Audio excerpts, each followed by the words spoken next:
জন্ম মরণে তুই সত্যের মাঝে, জন্ম মরণে তুই সত্যের মাঝে, দীর্ঘস্থায়ী জীবনের ভ্রমণে, দীর্ঘস্থায়ী জীবনের ভ্রমণে।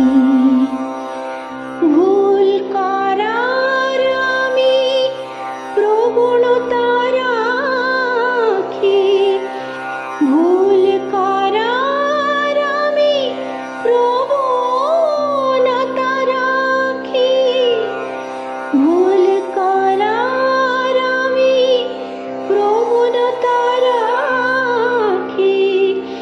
সকলের উদ্ধার করো,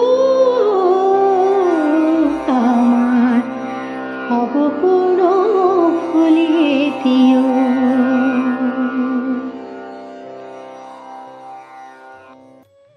শ্রী গুরু ভাগবত দ্বিতীয় খণ্ড, মূল রচনা ডক্টর চন্দ্রভানু শতপথী, পর্ব 148।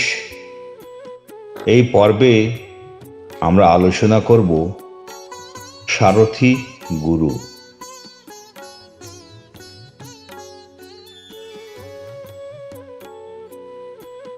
বিশ্বের সদ্গুরুর প্রতি এবং যারা প্রকৃত অর্থে জ্ঞান প্রদানে সহায়ক ভূমিকা পালন করেছেন, তাহাদের সবাইকে আমাদের প্রণাম জানাই।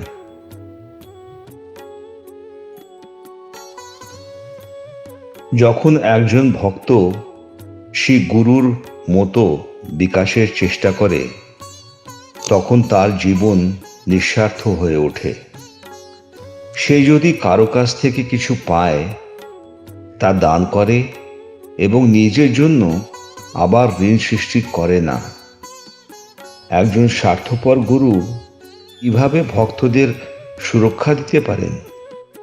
সে যদি কোনো ভক্তের কাছ থেকে টাকা নেয়, তবে সে কি তার কাছে ঋণী নয়? কিছু ভক্ত তাদের অতীত জীবনের ঋণ নিঃশেষ করার জন্য আপ্রাণ চেষ্টা করে, তবু ঋণ পরিশোধ করার প্রক্রিয়ায় একটি নতুন ঋণ তৈরি হয়। একটি ঋণ শোধ করে অন্য ঋণে পড়ে এবং এভাবে জন্ম মৃত্যুর চক্রে পড়ে। শ্রী গুরুর কৃপা বা সাহায্য ছাড়া সমস্ত জন্ম জন্মান্তরের ঋণ থেকে মুক্তি পাওয়া যায় না। গৃহস্থ সাধুরা তাদের সামর্থ্য অনুযায়ী জীবিকা নির্বাহ করে সংসার চালায়। শ্রী নানকদেব এবং সন্ত কবির এইভাবে তাদের পার্থিব জীবন পরিচালনা করেছিলেন। গুরু অবশ্যই ভক্তকে তার অতীত জীবনের সমস্ত ঋণ থেকে রক্ষা করেন। শ্রী গুরু ভক্তের অতীত জীবনের ছাপ মুছে দেন।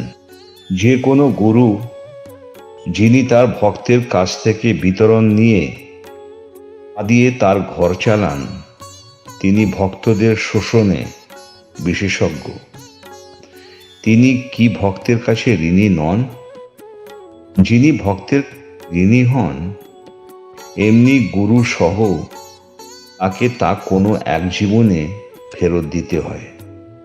এমন ব্যক্তি গুরুর নামে প্রতারক। শ্রী গুরুর চরণে আমাদের সবাইকার সাষ্টাঙ্গ প্রণাম।